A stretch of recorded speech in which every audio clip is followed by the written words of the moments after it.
In the Fuzzy Memories podcast, we celebrate the good, the rad, and the fugly of the 80s and 90s. We're three latchkey kids who made it out alive. And in each episode, we break down all the culture that popped, 1 year at a time. Whether it's the birth of legends... I'm Lyme disease free today, and I have Whitney Houston and MTV to thank. Or audacious moves. Imagine also the poor Golden Gate Bridge. You turn 75 and people have a party on you. Yep. I don't want that. Or even confusing PSAs. And the stop, drop, and roll. I mean, I assumed Yes. as an adult I would catch on fire weekly. All the time! We've got a take that will make you laugh. We've also got thoughts on all sorts of random phenomena and the most unmitigated of golf. Why sharks can't be trusted, people can't be trusted, and rivers can't be trusted. It's collusion. Of the highest degree. Uh-huh. You were counseling me to start my remarks with, first of all, bitch. Everyone in that room would have snapped to attention. It's going to be basically coffee lids, shark revenge, and then maybe like Matt Getz. God, we need to do something about him. Join us every other Wednesday to celebrate the hits, the misses, and the misfits of the weirdest decades. If I could tell my 14-year-old self from 1990 that I would be eating in a Cheesecake Factory in Beverly Hills. I'd be like, we did it. We did it, Joe. We did it. Listen and subscribe to Fuzzy Memories on Apple Podcasts, Spotify, and your favorite podcast platform.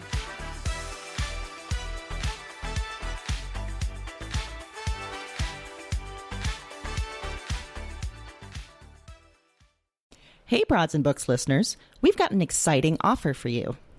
Libro FM lets you purchase audiobooks directly from your favorite local bookstore. With Libro.fm, you'll get the same audiobooks at the same prices as you'll find elsewhere, but you'll be part of a much different story, one that supports community. And listeners of Broads and Books get 3 audiobooks for the price of 1. To listen, all you need is a smartphone and the free Libro FM app.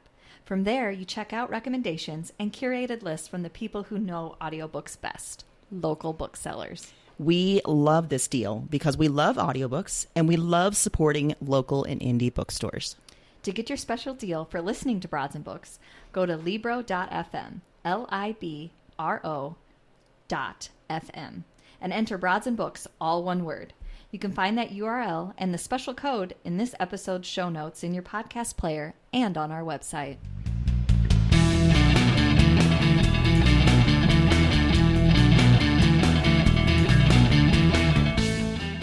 Hello, and welcome to Broads and Books. I'm Erin. And I'm Amy, and this is episode number 63, Nothing Compares to You. Feels like that's how I feel about you, Erin. It is. Nothing compares to you. Nothing compares to you. Yeah. So this song is a little bit tricky because the reason I picked it is because this theme is actually about controversy or books that have a controversy as the background.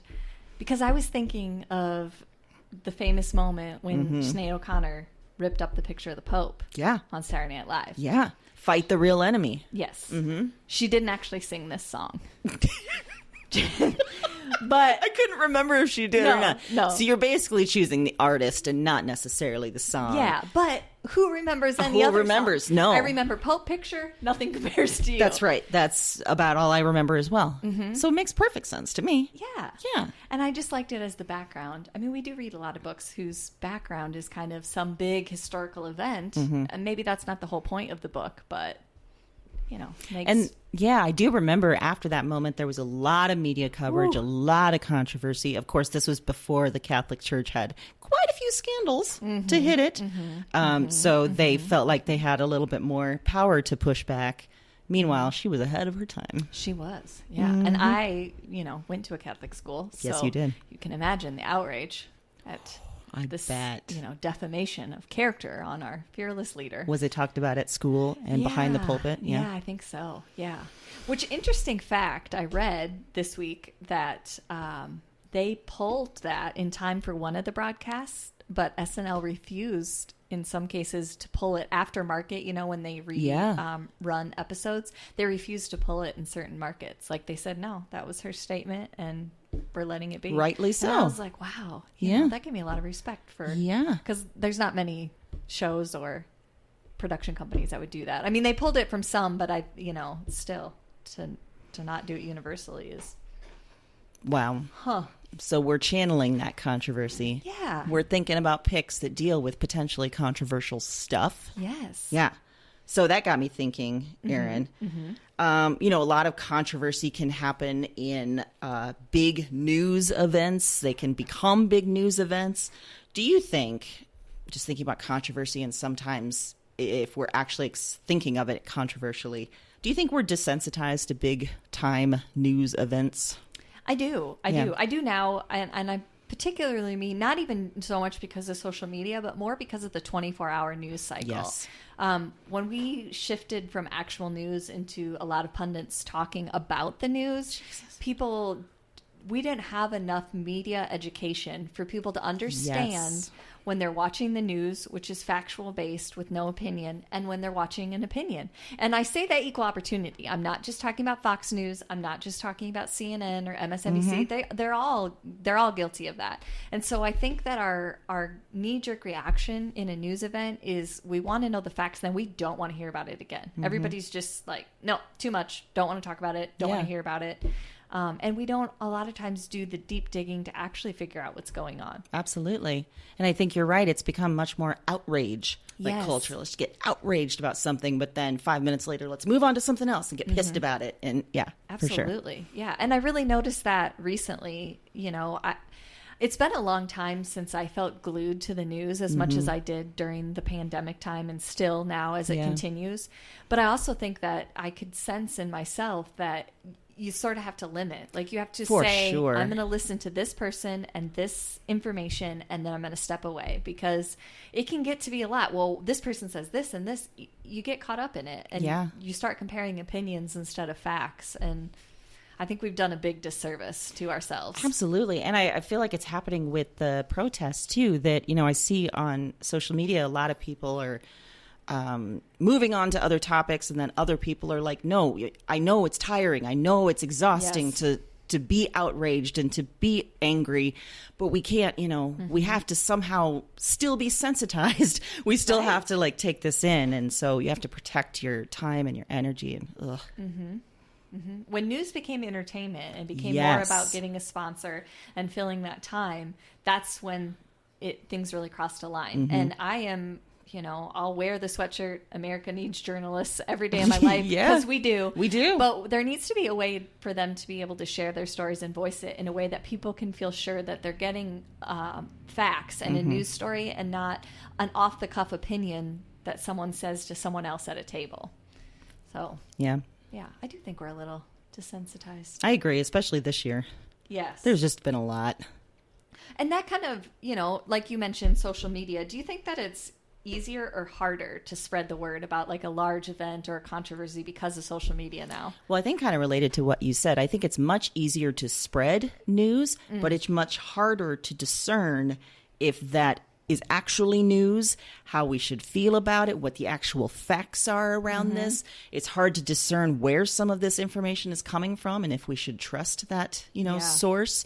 But I think, like you said, we have had to try and engage a lot of critical thinking about watching our news. And sometimes a lot of us don't have practice in that area. We don't have the skills that we need to, figure out if we should be listening to this or if we should agree, or, all that kind of stuff. So, yeah, I think it's much easier to spread things, but then maybe figuring out if that's actually a thing to spread, harder, a lot harder. Yeah, that's a great point. Yeah, it makes getting information out a lot easier, but is that information always what should be getting out?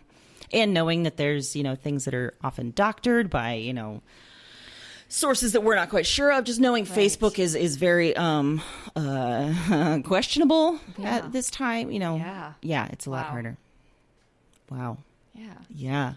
Ugh. 2020 sucks. It really does. Well, thinking about the past and bad things in the past. Let's move away from today's bad things. Okay. And think about the past bad things. Do you have any vivid memories of what you were doing or where you were when something big, something controversial, something, massive happened?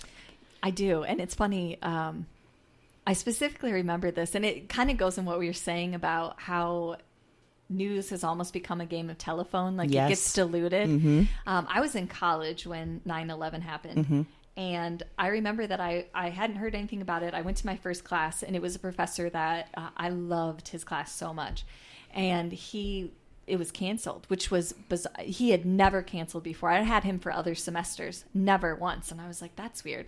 Someone outside that room told me that our professor's car had been bombed. And that's why. And I was like, what? I was so confused. I'm like, how would they not shut down the campus? Yeah. Like, his car got bombed. He's like, yeah, it's a big deal. It was on the news. I'm like, what? So that guy, I don't know where he got. Wow. Yeah. So that guy was living a different day somewhere else. Yeah. Something got bombed, just not a professor's car in Iowa. Jesus. Right. So I was walking back to the student union for a break in between my classes, and I had this feeling like something's going on, and I don't know. This is pre-cell phone, this is pre-smartphone, so you're not getting alerts. And I walked in, and they had a TV, and I saw the live footage of the second. People were trying to figure out what was going on in the first tower when the second plane hit the second tower. And everybody being like, was that a rerun or did that just happen again? And that collective, I mean, I can remember standing there. I can remember the people that were on either side of me. I have no idea who they are, but just that moment of everything being like, what? And then kind of like, what do I do? Do I go home, back to my apartment? It was just, I very specifically remember those few steps into the union, watching that happen, and then just being kind of like, oh, things just changed, seriously. For sure. Yeah. I was living in Chicago, and I was leaving for work, and I heard one of my neighbors scream, and she came out into the hallway, and I think was just looking for anyone to talk to. Oh, goodness. And she's like, they hit the tower. And I was like, what? And, I don't meet my neighbors. Right, so I was like, right. There's a strange lady screaming at me. I'm going to go back in my apartment just to get away from this. Yeah. But then I turned on the TV, and I saw that as well. And then I called my boyfriend at the time, who was on one of the buses going to the Sears Tower, because that's where he worked. And I was like, something's just happening. Like there's, I don't know what's going on. But he went to work. I went to work.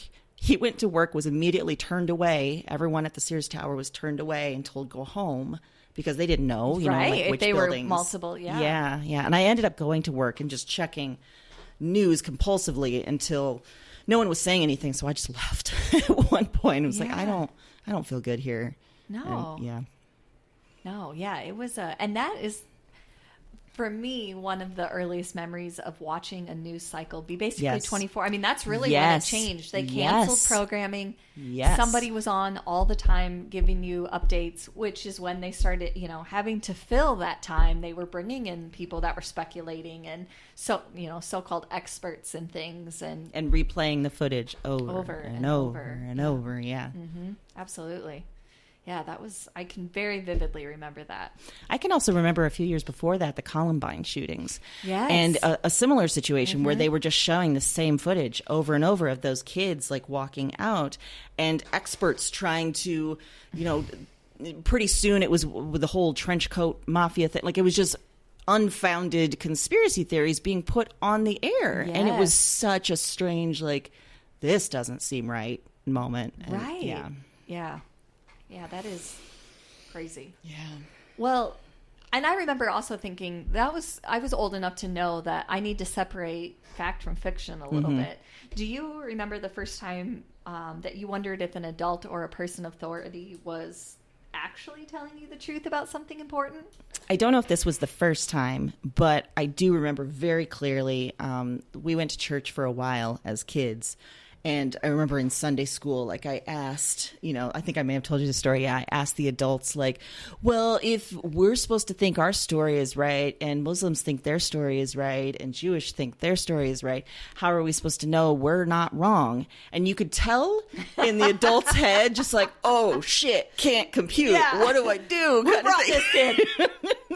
You could tell she was just like, Jesus, please, just strike this child to death right now. Just take her away. Yeah. And, she ended up saying something like, well, you just got to have faith. And in my head, I was like, nope, that's not good enough. That's a terrible answer. That's not logic. That's not knowledge based. You're just telling me to shut up because I'm a kid. Yeah.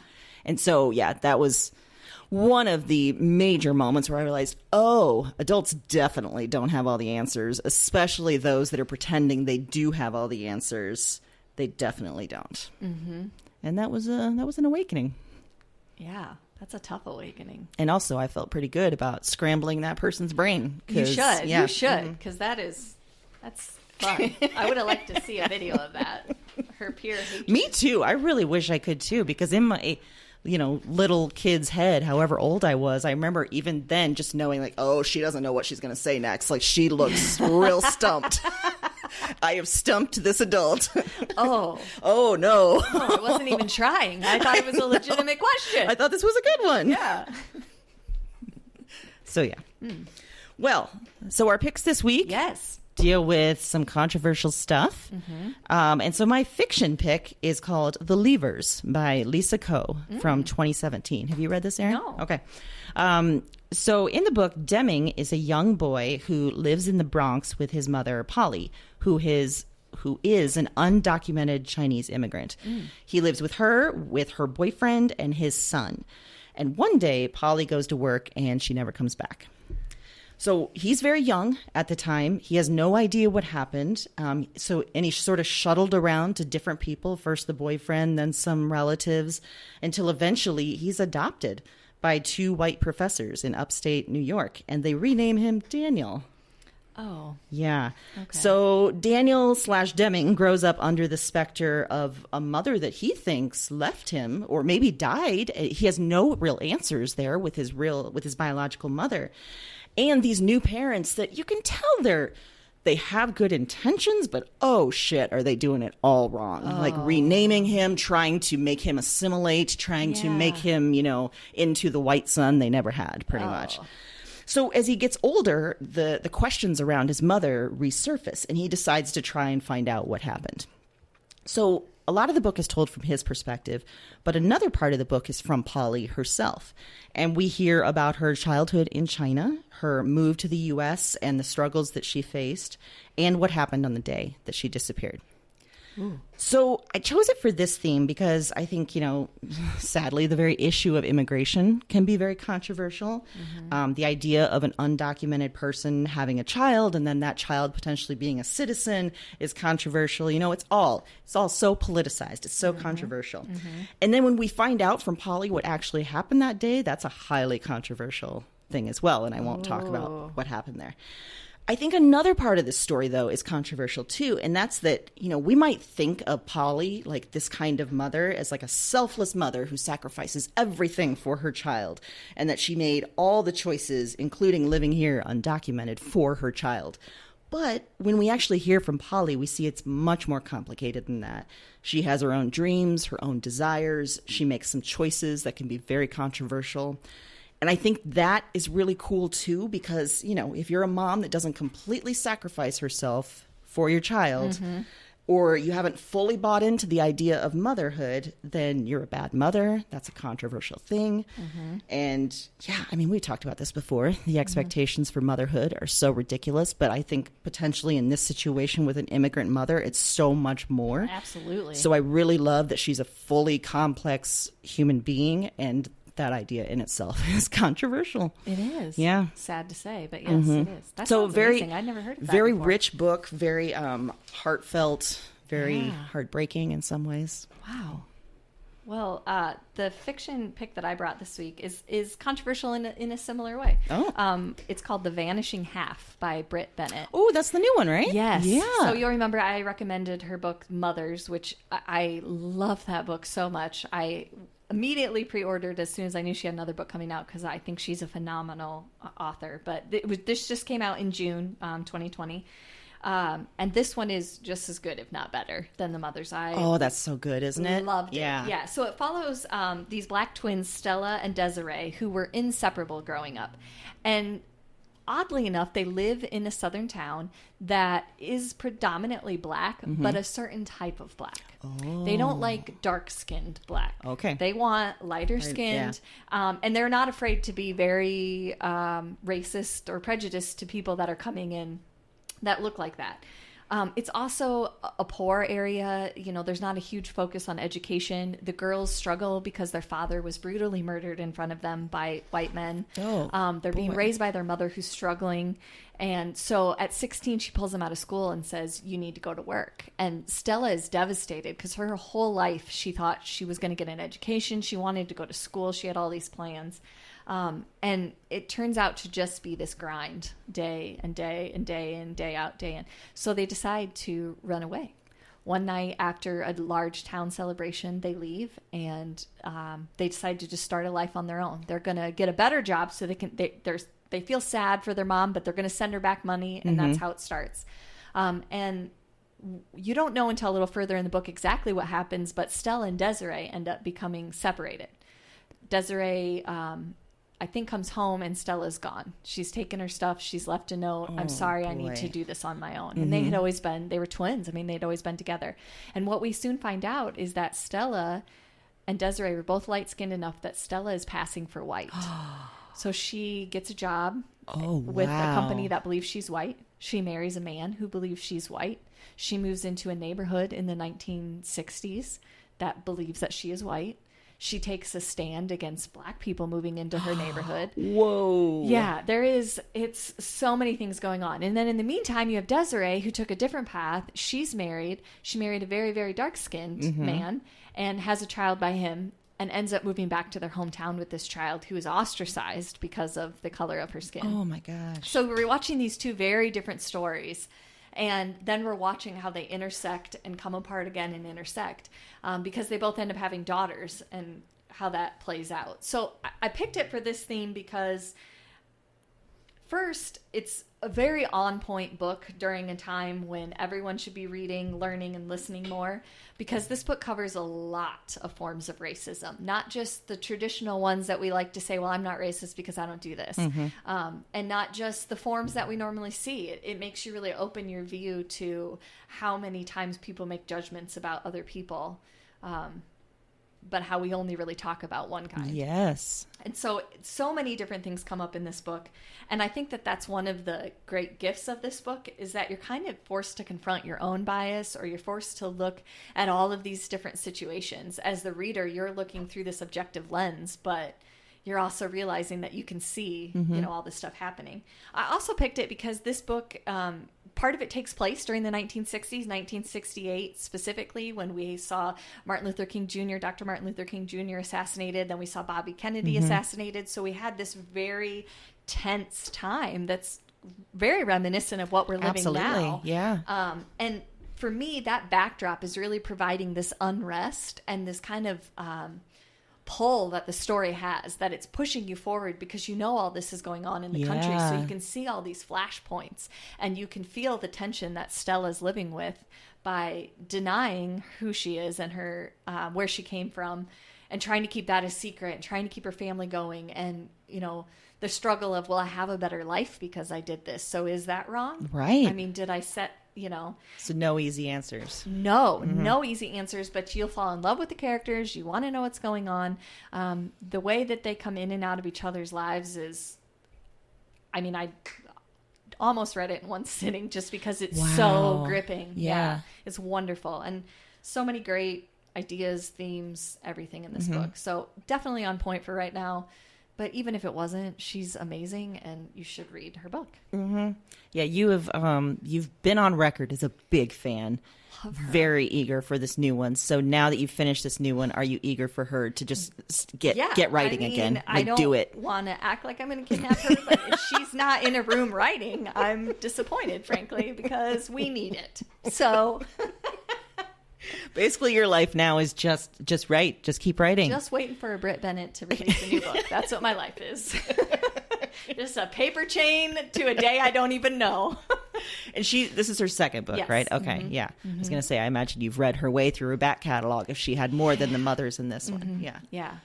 Terrific, though. Really great. That's so cool, though, that, I know you love the mothers so much, and to have the second book just as terrific and so relevant now, too. Yeah. Yeah. And so complex. The characters are so complex, and what's happening is so complex, and there's so many stories, but you're just invested in all of them. You need to know every single person. So, yeah.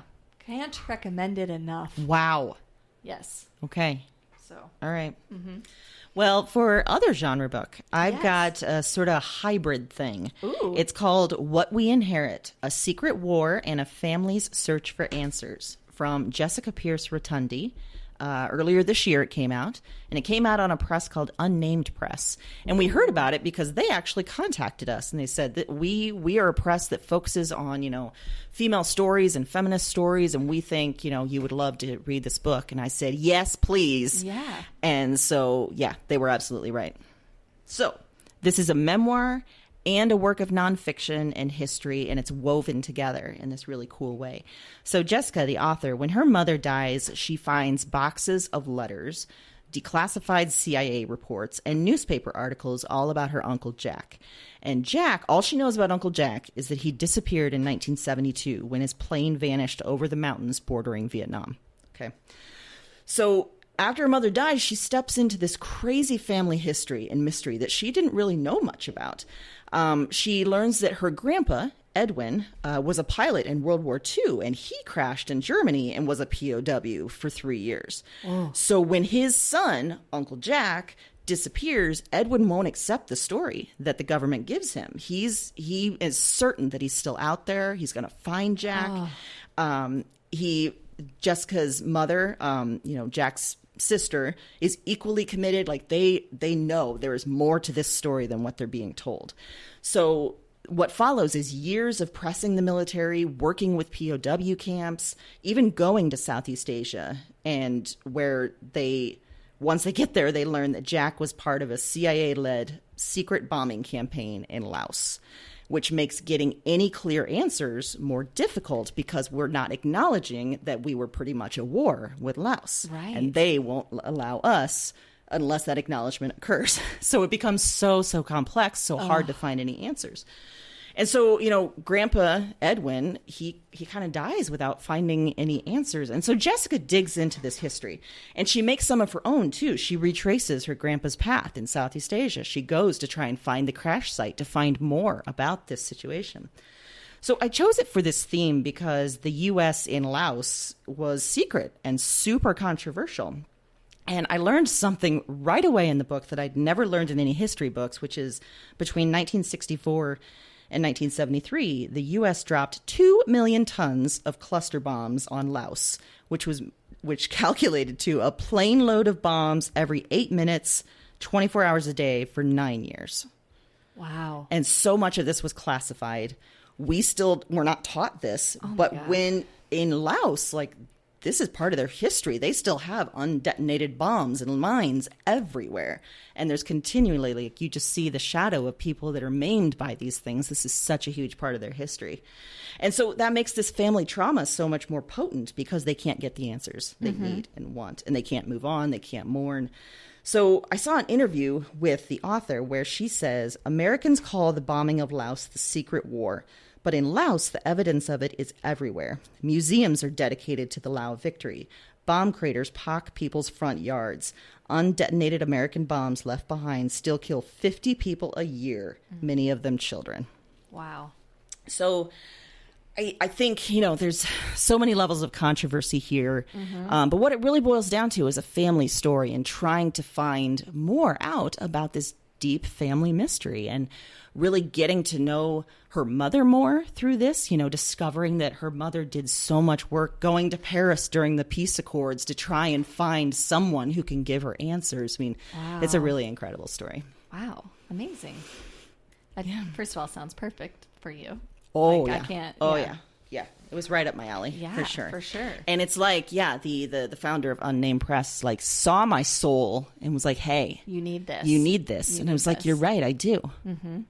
So thank you. Also, killer name, Unnamed Press. Right? Pretty great. I like what you're doing there. All right. Well, the book that I picked, it's technically a fiction book, but it's kind of an alternate genre. So I picked it for this because it's a little bit different than a normal fiction novel. And also, it's controversial in my mind because I didn't like it the first time I read it, and then I really liked it the second time I read it. I think I know what this is. Yep. So I picked Weather by Jenny Awful. This was published in 2020, pretty recently. You might have heard of her. She wrote Department of Speculation. and there was a lot of excitement about this new book. So I put this in the other genre category because it reads a little bit differently. There's not traditional chapters. It's like almost a train of thought narrative, but it's not entirely train of thought. I mean, there's a lot of other parts in there, but it's clever and darkly funny. So the main character, Lizzie Benson, is a librarian at a university, a job that she's reminded by one of her colleagues that she got without the proper degree. Almost daily, she's reminded. Okay. Yeah. She also answers doomsday emails for a former mentor and professor who has a very active speaking circuit about the end of days and just can't keep up with these emails anymore. Oh, that's a bummer. Yeah, we get to see a lot of Lizzie's kind of personality, maybe a little bit of snarkiness in the responses she writes to the emails. But we follow her through work, through her personal life with her son and husband. And you kind of soon realize that she's sort of in some sort of rut, whether that be like a psychological rut or some kind of emotional rut. There's something there that is causing her to not really feel fulfilled or be, at her top. So the backdrop of this story, and part of why I picked it for controversy, is it's the election year. It's the 2016 election. So we have that as controversy, and we also have this growing pressure of the climate crisis and the seeming lack of awareness and understanding that this is soon becoming like a very, very, very pressing issue. And that's becoming more and more evident, too, in some of the doomsday emails. So that's what's strange about this book, is you're just sort of following this character. And I think the first time I read it, it almost felt like I just didn't want to watch someone else in a rut, or I didn't want to get invested, I guess, in that. And I think that might have been partially the time period, everything that's going on in our world where I read it. But when I reread it the second time, I realized that I was picking up on more of the dark humor. I think I picked up more on what the author was trying to go for, because there's almost an odd sense of optimism, in the sense that you're not alone in the feeling of dread and unease that seem to haunt everything right now. And we've talked about that a little bit, how maybe that's one silver lining of the pandemic, is that it's allowed people to sort of be more open and say, this is terrible. Yeah. And so I think the second time I read it, being more willing to like take that on with a character, being in a better place to say, you know what? Yeah, that's how I feel too. You could appreciate some of the lines, which are just brilliant, and the dark humor, which is great. And it just took on a different feeling for me the second time. But again, at the heart of it is this, world and society that we're living in, that it's just at odds with itself. So, yeah. I'm so glad you brought this up, because this was pretty recent. Yes. I think you had read it the first time and you told me like, I just don't know. And then immediately something made you reread it. Yeah. What was it that you think that pushed you? I think it was because I did see some of the humor in the lines the first time. So I didn't want to fully say I didn't like it, because I thought, God, there's so much in there of that writing that is brilliant. So that's what I was struggling with. Like, do I just not like the character, or do I not like the book? Like, I couldn't really put my finger on what it was I didn't like. So I thought, I'm going to read it just again, because it's a short book. It's very easy to read in like one sitting, especially because it's non-traditional chapters. I thought, I'm going to read it again and just see if I get the same gut reaction or I feel something different. And I'm glad I did, because I do think it was just more of a response to like, hey, I can't handle your turmoil right now. Yeah. Well, and it was funny, because then you messaged me and you're like, I just reread it. I think it might be brilliant. And it was like, oh, okay. It's like, that's quite a switcheroo. I did switcheroo on that one. A full 180. But it's a good point, like you said, that sometimes like we just can't, maybe we don't like books because of the headspace that we're in. And maybe that's where you were. Yeah. And you and I had talked about that. Like that happens a lot when people buy books. You buy something and then you think, I'm not going to read this right now. Yeah. Like someday I'll get to it. And that's why I never worry. I mean, I have the most ridiculous TBR pile and so many books in my house that I haven't read yet. And I don't care, because I like to go to the bookshelf and pick what my mood needs right then. Yeah. You have a library of unread books Yes. that you can pick from at your leisure. Exactly. Yes. Whatever speaks to me then. And sometimes that's what you need. So, Well, there you go. Well, I'm glad you reread it. Yes. And that you found something brilliant. Well, that's a pretty uncommon thing, right? That you read something and then immediately reread it. very uncommon Yeah. for me. Yeah. And I will reread things I really, really like, but usually not right away. I usually don't end it and then start it right again. Sometimes nonfiction, if it's something I'm really trying to process, but even then I might only reread parts of it. I can't think of the last time I did that with a fiction book, outside of ones that I love that maybe I reread every year or something. I mean, to finish it and then start it again. Yeah. But I think also because it was short, it didn't feel like a huge time commitment to go down if I ended at the same place. But Well, I wonder too, because in the last couple months, we've talked to a number of authors about their own reading, and a few of them have said that like they read a book and immediately start rereading it again. And in my head, when we would hear that, it'd be like, Like, I sure don't do that. No. Like, I feel like I got to move on to the next thing. Yes. So I wonder if maybe hearing Alex Marzano-Lesnevich or Andrea Lawler or somebody say, yeah. I'm rereading it. And you're like, I think that, and I just think I'm aware enough now, like we're enough further along in the quarantine and pandemic for me to know that there are things about my personality that are a little different right now. For sure. That things are not, maybe I don't process everything the same way I did before. Or And that, giving ourselves a little slack about that. Yeah, exactly. Yeah. So. Well, I'm glad that you reread it But immediately. I highly recommend. And I'm not saying you have to read it twice to get it. You'll probably all get it right away and be like, "What's wrong with But you, actually, Erin?" it may be good knowing it, Yes. going in that, that if you have that reaction, maybe it's where you're at in your head. Yes, and that's absolutely. okay. Well, hey, pop culture wise, I've got some controversy. Woo! It's called The Deuce. It's a show on HBO. It had 3 seasons that ran from 2017 to 2019. It's done, fully done. Okay. Each season has 8 or 9 episodes, I believe. I didn't think I realized that they were going to be done. That it was over. Fully Okay. done. And I think they envisioned it that way, or at least at the end of the 3rd season, it felt very much like this was a complete story. Like they tied it all the way around. So the show starts in 1972 in Manhattan.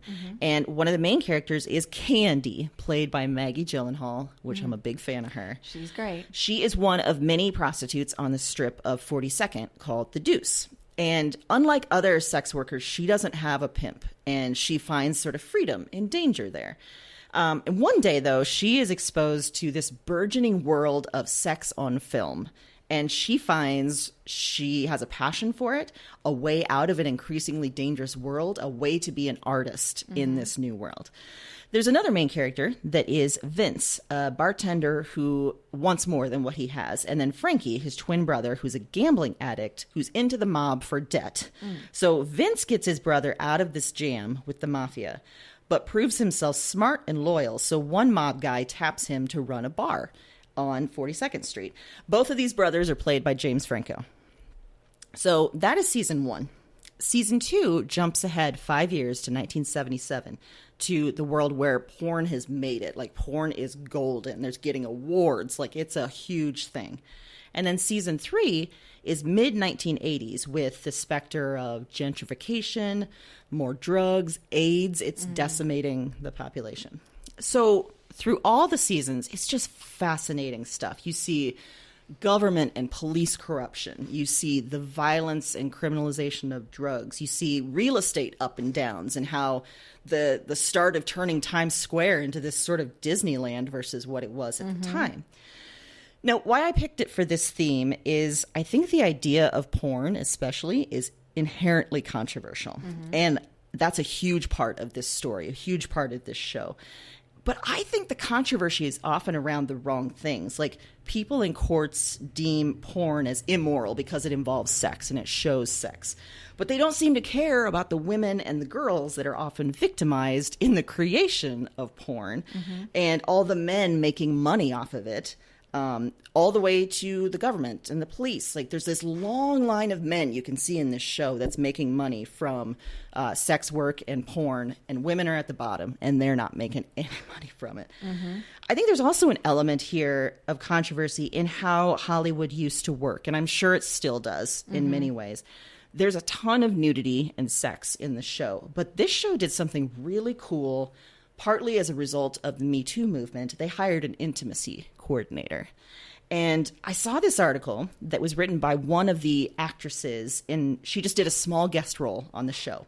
But she wrote a New York Times piece about it and said that in the past, on a movie set, the director and the producer might try and bully her into a sex scene, into showing more nudity than she had agreed to, really making her feel like she has to do this or else, she could get the boot.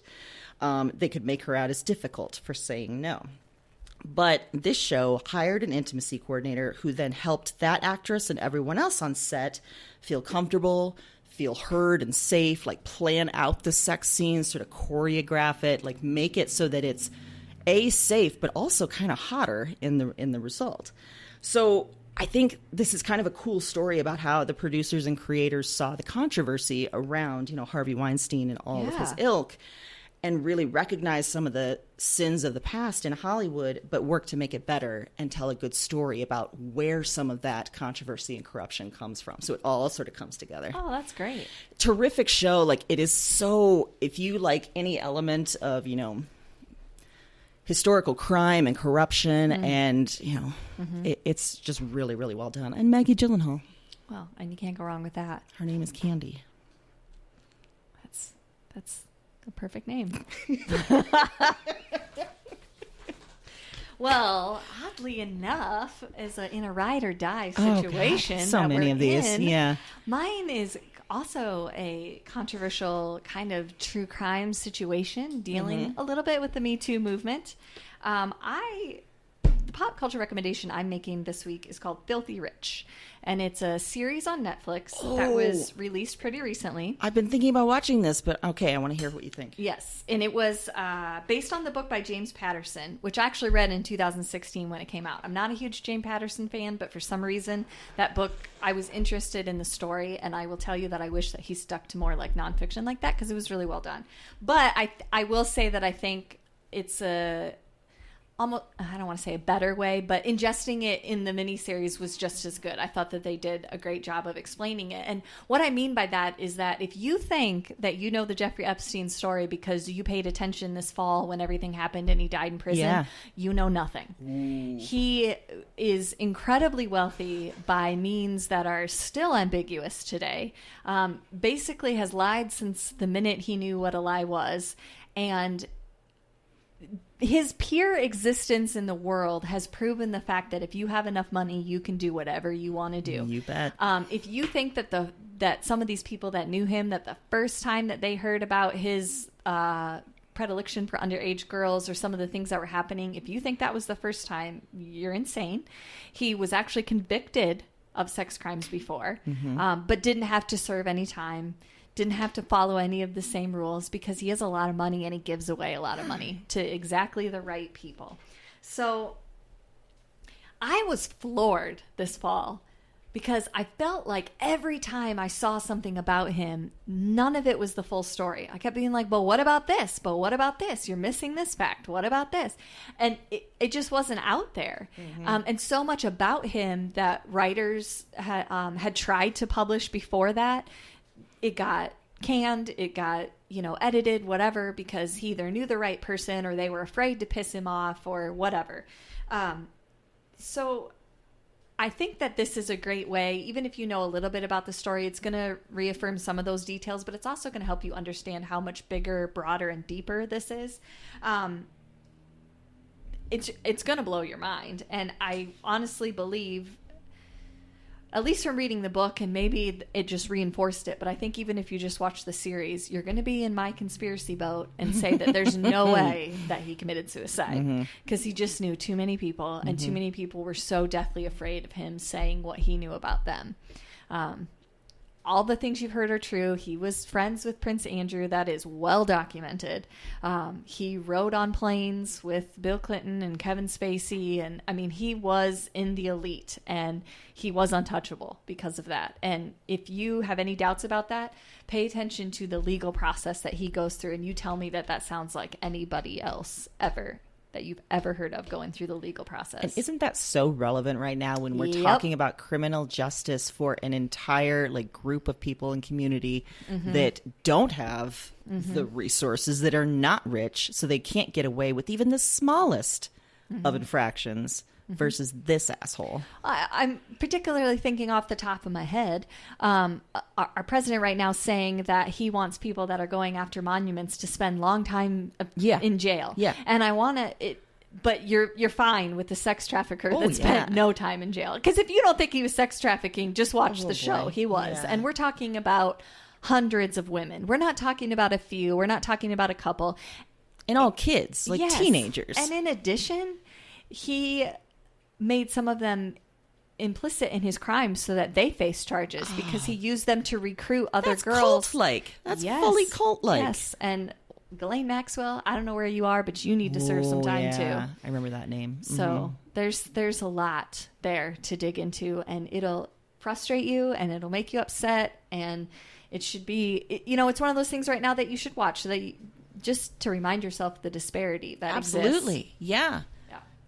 Oh my God. Yeah. I had looked at it and I wasn't sure if it was going to be like new information. I wasn't sure if it was going to be retreading, because I think both you and I had read a lot about the case and heard some podcasts. But now I'll watch it because I want to be pissed off. There was just a lot of stuff, even just small details that are important that you don't realize, like how his first sentence went. Like, he works from home. He's a self-made guy. But when he was convicted the first time, he was supposed to spend time in prison, but they gave him a special pass that he could go to work, even though so they rented a building that he went to every day from prison. And he got special to be there extra late because he's so, important. So that, of course, just had like a TV, and he got whatever food he wanted. Like, he only went to prison to sleep, basically, for a very short amount of time anyway, before he was released, and then never had the same. I mean, he violated his probation and things that he was supposed to do so many times. I mean, but nobody ever Meanwhile, did anything. if you're on the bottom of the social scale, if you make just the tiniest mistake, it can have such vast repercussions for your entire life. Yep. Or if you're a woman accusing someone of rape, you are put through more shit than that guy. Mm-hmm. Ugh. Yeah. It's tough. There's a lot of tough stuff in there. I mean, there's some in-depth interviews with some of the police officers, the detectives that were trying to make a case for a lot of years. Mm-hmm. There's ones that you're going to question why they approached things the way they did. And some of it, is because of pressure or, not being supported. But yeah, it's a wild story. It's just wild. How many episodes is it, by the way? 4. 4? Oh, okay. Mm-hmm. So pretty quick watch. Yeah. It's not a huge time commitment. And that's why I say that, if you're interested in it, but you don't want to read the book, that this is a great way to take in the information. Yeah. Interestingly enough, James Patterson was actually his neighbor in Palm Beach, which is how this all came to be, because we're talking James Patterson, the writer. Right, the writer. Yes, yeah. Okay. Mm-hmm, that writes like a book a month or whatever for sure. it is. Yeah, very prolific. That was part of one of the first things that came in, was because there was so much activity at Jeffrey Epstein's house of women coming and going that there started to be these questions. And I think that that's where James Patterson's interest came in it. Sure. But, kudos to him, because he was talking about it, reporting on it in 2016 when nobody else was. Yeah. I mean, this guy's charges and crimes were a long time ago that he actually even served time for. And who knew about that? I mean, they don't even talk about that. That's the other thing, is that when Trump then went on to say that, that was before I knew anything, when he made that quote about him, like, oh, he's such a great guy and he really likes young women. Because that's a thing to say about someone. And also, they're not young women. They are still children and teenagers. Yes, yeah. Like the whole naming thing, underage women, it seems to allow them to get away with some shit. No. Yeah. Exactly. That's still a child. Mm-hmm. Yeah. And that's proven by quite a few facts in there. I mean, there's no disputing that. There's no oh, she told me she was 18. That's not a thing. Nope. Anyway, when you see that quote or you think about that and you think about the context, there's no way he didn't know, because most people in his life knew that was, something that was going on. He just was smart enough to get in with the right people, give money to the right things. Get protection in that way. And he wasn't afraid to threaten people. So... yeah. Wow. Whew, it's a tough one. Yeah, but that's a good one for controversy, since, there is that element of wonder around his death. I don't wonder. And- He got killed. He got straight up murdered. Are you going to say who did it on air? You going to make a I claim? don't know. Oh, I mean, okay. there could be so many suspects. I mean, you Yeah. got a game of Clue. It could Yeah. be Colonel Mustard in the library. I mean, everybody had. I'm going to stuff put money hide. on the Queen. The Queen just came in and was like, I need to rework this narrative. Not a chance. Not a chance. Okay? I wouldn't even let my sister marry a guy. I'm not letting you get away with this. Exactly. Yeah. Yep. Queen Elizabeth came over, went into She's the prisons. like, listen, Prince Andrew, I'll kill him. Yeah, but this is what you're going to do. Mm-hmm. You are going to only gonna be step seen away. duck hunting, and you can never be in our family pictures. So, he's like, sold. yeah, sold. Yeah. And rip that family crest off your blazer. Oh, wow. Yeah, that's how I imagine that conversation went. I could write The Crown. I mean, come on. You could. And also, like, coming back to Sinead O'Connor, you know, the real enemy, that's him. Yes. Ooh, fight the real enemy. Fight the real enemy. Fight him. Let's do it. Let's fight him. Let's refocus some energy. God. Well, those were our picks for controversy. And guess Yes. what? There's no controversy about the fact that we're going to be back next week. There's Yeah. also no controversy about the fact that, you know, we love doing this for you, and we want to hear your reviews, all your Yes. positive reviews. I mean, Yeah. let's be honest, we want some positive Yeah. stuff. I mean, you So- negative, I'll probably fight you. Right. Verbally, but I don't know. Aaron's feeling scrappy these I days. am, but I don't want COVID. True. So, True. You know. That's the only thing from stopping you getting into a wrestle. Yeah, because I don't know if you wear a mask. That's true. And There's a lot of assholes out I there. don't know if you know, but the CDC says that's the one tool we have right now. Yep. So, No medicine, but guess what? There's a mask that cuts your risk down. So wear your damn mask. yeah, do it. That's the end of That was show. our controversial statement for the day. And also, happy reading.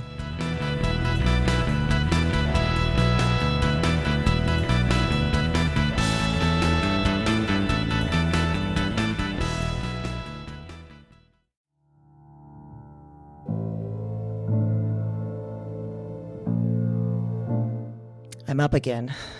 Same night, another dream. Before trying this recording thing, I didn't remember much of anything of these dreams. I didn't remember much from any of the women. And one night of doing this, and it's broken things open. The dreams they're in me, and they're coming out of me, and Talk to me. I am not broken. I am the most whole, most real. Cause their despair. I wait for the word. Witch. Look at the mad woman in her cage. She was a woman with holes inside her. That was the heaviest factor, the final evidence, the heart of the issue. Somehow, you understand this. You hear me. Wherever you are, whatever this is, you... This isn't a dream journal anymore. It's not. It's just fact. Because now this is some sort of record. What are these dreams? Maybe there's a better question. Who are these women?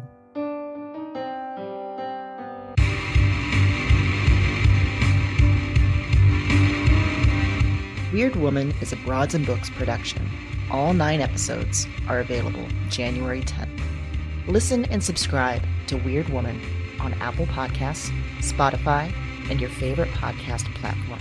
That's WYRD Woman, wherever you listen to podcasts.